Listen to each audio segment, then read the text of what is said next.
بسم اللہ الرحمن الرحیم نحمدہ ونصلی علی رسولہ الکریم اما بعد اعوذ باللہ من الشیطان الرجیم بسم اللہ الرحمن الرحیم فاسألوا اہل الذکر ان کنتم لا تعلمون صدق اللہ العظیم وصدق رسولہ النبی الکریم۔ ناظرین اکرام السلام علیکم ورحمۃ اللہ تعالی وبرکاتہ۔ ایک بار پھر آپ کا میزبان غلام مصطفیٰ اسماعیلی میرانی درس بہار شریعت ایپیسوڈ نمبر 5 کے ساتھ حاضر ہے۔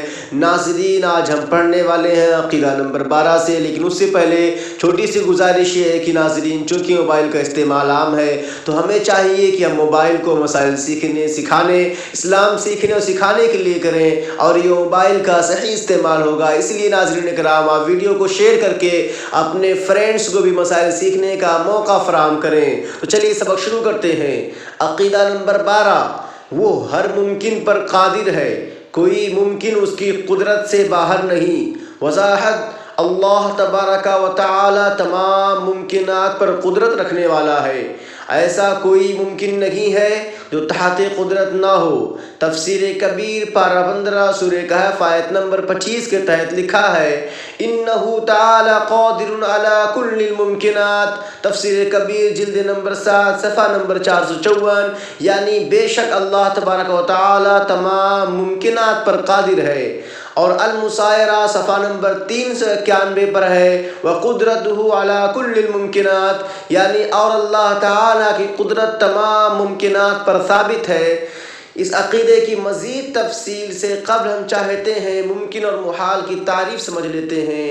تو چلیے، ممکن کسے کہتے ہیں؟ ممکن کی تعریف: جس کے وجود میں آنے کے لیے کوئی سبب و علت ہو اسے ممکن کہتے ہیں۔ اللہ کی ذات کے علاوہ تمام ممکنات میں سے ہیں، کیونکہ تمام چیزوں کے موجود ہونے کا سبب اللہ کی ذات ہی ہے۔ محال کی تعریف: محال وہ ہے جس کا وجود میں آنا ناممکن ہو۔ ان اللہ علی کل شیء قدیر، بے شک اللہ تعالی ہر شے پر قادر ہے۔ اس آیت میں شے سے مراد ممکنات ہیں۔ مراد یہ ہے کہ اللہ تبارک و تعالی ہر ممکن پر قادر ہے۔ اس سے محالات مراد لینا غلط ہے، کیونکہ محال اسے کہتے ہیں جو موجود نہ ہو سکے۔ اگر محال تحت قدرت ہو، یعنی اس پر قادر ہو یا قدرت میں ہو تو موجود ہو سکے گا، جب موجود ہو سکے گا تو محال بھی نہ رہا۔ اس کو یوں سمجھیے کہ دوسرا خدا محال ہے، یعنی دوسرے خدا کا وجود ناممکن ہے۔ اگر محال کو تحت قدرت مان لیا جائے تو دوسرے خدا کے وجود کو بھی تحت قدرت، یعنی اس پر قادر ہونا ماننا پڑے گا۔ اس طرح تو یہ محال بھی نہ رہا، اور دوسرے خدا کے وجود کو محال نہ ماننا وحدانیت کا انکار ہے، جو صریح کفر ہے۔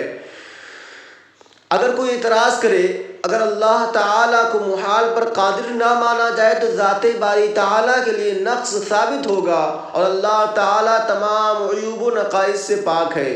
تو اس کا جواب یہ ہوگا کہ محالات پر قادر نہ ہونا قدرت کو ناقص نہیں کرے گا، کیونکہ ناقص تو وہ محال ہے کہ اس میں موجود ہونے کی صلاحیت نہیں ہے۔ اس کو اس طرح سمجھیے کہ سید دو عالم صلی اللہ علیہ وسلم نے لوگوں کے اسلام کی دعوت دی تو کئی لوگوں نے اسلام قبول کیا، مگر ابو جہل آخر تک اسلام نہیں لایا۔ اب سوال یہ پیدا ہوتا ہے کہ اگر ابو جہل ایمان نہیں لایا تو کیا نبی کریم صلی اللہ علیہ وسلم کی تبلیغ کامل نہیں تھی؟ کیا معاذ اللہ اس میں نقص تھا یا کوئی کمی تھی؟ ایسا تو ہو ہی نہیں سکتا، بلکہ نبی پاک صلی اللہ علیہ وسلم کی تبلیغ تو کامل و اکمل تھی۔ نقص اور کمی تو اس ابو جہل میں تھی کہ اس میں دعوت قبول کرنے کی صلاحیت نہیں تھی۔ یہاں ایک اور بات اہم اور قابل توجہ مسئلہ یہ ہے، مخالفین اس آیت قرآنی ان اللہ علی کل شیء قدیر کو بنیاد بنا کر اللہ کے لیے امکان کذب ثابت کرنے کی کوشش کرتے ہیں۔ ان کا نظریہ یہ ہے کہ اللہ تعالی ہر شے پر قادر ہے تو جھوٹ پر بھی قادر ہے، معاذ اللہ ثم معاذ اللہ۔ ناظرین، اللہ جھوٹ اور دیگر عیوب سے پاک ہے۔ اب اگر کوئی اعتراض کرے اگر اللہ تعالی کذب یعنی جھوٹ بولنے، ظلم، جہل اور دیگر برائیوں پر قادر نہ ہو تو یہ اس کے علی الاطلاق قادر ہونے کے منافی ہے۔ تو ناظرین، اس سوال کا جواب دینے سے پہلے ہم لفظ قدرت کی تعریف سمجھ لیتے ہیں۔ چنانچہ علامہ تفتازانی لکھتے ہیں قادر وہ شخص ہے جو اگر چاہے تو کام کرے اور اگر چاہے تو وہ ترک کر دے۔ اس کا معنی یہ ہے کہ اس کو فعل اور ترک فعل کا اختیار ہو اور یہ اس کے لیے ممکن ہو، یعنی اگر اس کے لیے فعل کا داعی یعنی دعوت دینے والا اور محرک ابھارنے والا ہو تو اس کے لیے فعل کرنا ممکن ہو، اور اگر اس کے لیے ترک کا باعث اور محرک ہو تو اس کے لیے ترک کرنا ممکن ہو۔ شرح المقاصد جلد نمبر 4 صفحہ نمبر 89۔ اور علامہ سید شریف جرجانی رحمۃ اللہ کی تعالی علیہ لکھتے ہیں قدرت وہ صفت ہے جس کی وجہ سے کسی زندہ شخص کے لیے اپنے ارادے سے کسی فعل کا کرنا یا اس کا ترک کرنا ممکن ہوتا ہے۔ التعریفات صفحہ نمبر 122۔ اعتراض کا جواب سنیں۔ اعتراض کیا ہے؟ اگر اللہ تعالیٰ کذب یعنی جھوٹ بولنے، ظلم، جہل، دیگر برائیوں پر قادر نہ ہو تو یہ اس کے لیے علی الاطلاق قادر ہونے کی منافی ہے۔ اب آپ نے قدرت کی تعریف سمجھ لی ہے تو آپ اب اس اعتراض کا جواب بھی سنیں۔ اس کے بہت سارے جوابات ہو سکتے ہیں، لیکن یہاں عوامی ذہن کو پیش نظر رکھتے ہوئے ایک ہی جواب پر اکتفا کیا جاتا ہے۔ قدرت کے معنی کو ذہن نشین کر لینے کے بعد اس کو سمجھیے کہ جھوٹ اور دیگر برائیوں پر قدرت نہ ہونا علی الاطلاق قادر ہونے کے منافی اس وقت ہوتا جب اللہ تعالیٰ کذب، ظلم اور جہل وغیرہ کا ارادہ کرتا اور ان کو وجود میں نہ لا سکتا، لیکن اللہ تعالیٰ کذب یعنی جھوٹ بولنے اور ظلم وغیرہ کا ارادہ ہی نہیں کرتا، کیونکہ اللہ تعالیٰ سبحان ہر عیب سے پاک ہے۔ اس کے سبحان القدوس ہونے کا تقاضا یہ ہے کہ اس کے لیے برائی کا ارادہ کرنا محال ہو، اس لیے کذب پر قادر نہ ہونے سے اس کا عاجز ہونا لازم نہیں آتا۔ عجز اس وقت ہوتا جب وہ کذب اور ظلم کا ارادہ کرتا اور ان کو وجود میں نہ لا سکتا۔ اسی طرح عجز یعنی عاجز ہونا اس وقت ہوتا جب کسی فعل کا ہونا ممکن ہوتا اور پھر اس فعل کو وجود میں نہ لایا جا سکتا۔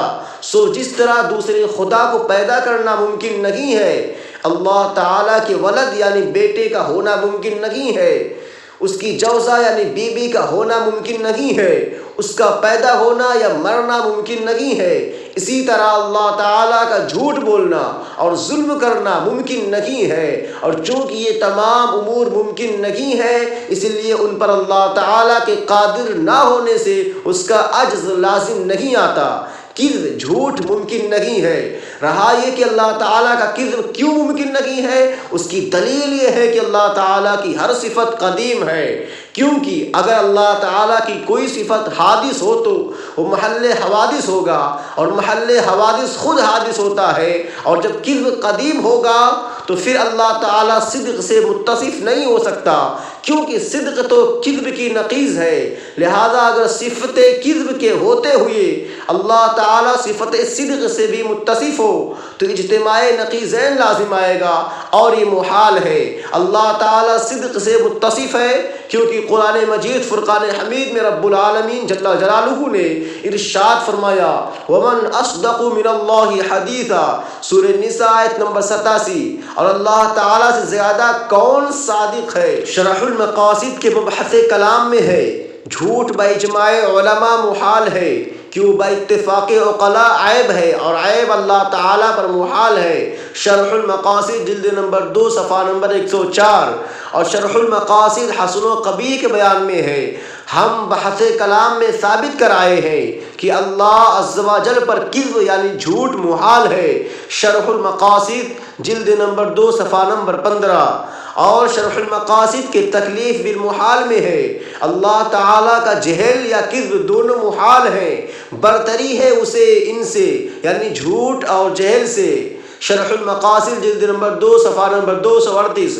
شرح عقائد نصفی میں ہے کذب و کلام اللہ کی تعالی محال یعنی کلام الہی کا کذب محال ہے۔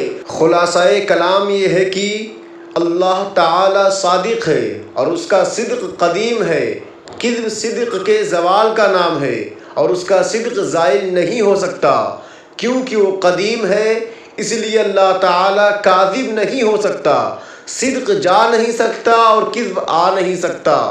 عقیدہ نمبر 13، جو چیز محال ہے اللہ عز و جل اس سے پاک ہے کہ اس کی قدرت اسے شامل ہو کہ محال اسے کہتے ہیں جو موجود نہ ہو سکے، اور جب مقدور ہوگا تو موجود ہو سکے گا، پھر محال نہ رہا۔ اسے یوں سمجھو کہ دوسرا خدا محال ہے، یعنی نہیں ہو سکتا، تو یہ اگر زیر قدرت ہو تو موجود ہو سکے گا، تو پھر محال نہ رہا، اور اس کو محال نہ ماننا وحدانیت کا انکار ہے۔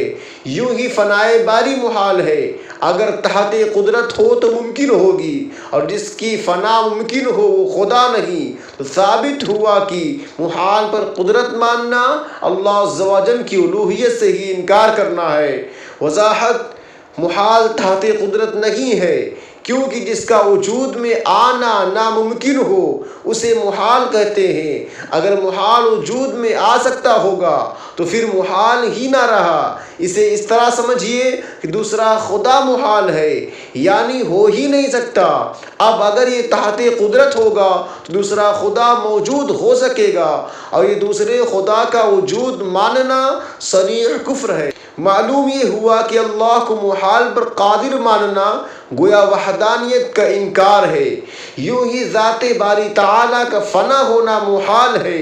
اگر تحت قدرت مان لیں تو اس کا ممکن ہونا ثابت ہوگا، اور جس کا فنا ہونا ممکن ہو وہ خدا نہیں ہو سکتا۔ ثابت یہ ہوا کہ محال پر قدرت ماننا اللہ عز و جل کی الوہیت سے ہی انکار کرنا ہے۔ شرح المقاصد میں ہے، کوئی ممتنع یعنی محال مقدور یعنی تحت قدرت نہیں ہوتا۔ شرح المقاصد جلد نمبر 1 صفحہ نمبر 240۔ جزاک اللہ ناظرین کرام، پھر ملیں گے انشاءاللہ چھٹے ایپیسوڈ کے ساتھ۔ جب تک کے لیے فی امان اللہ۔ اللہ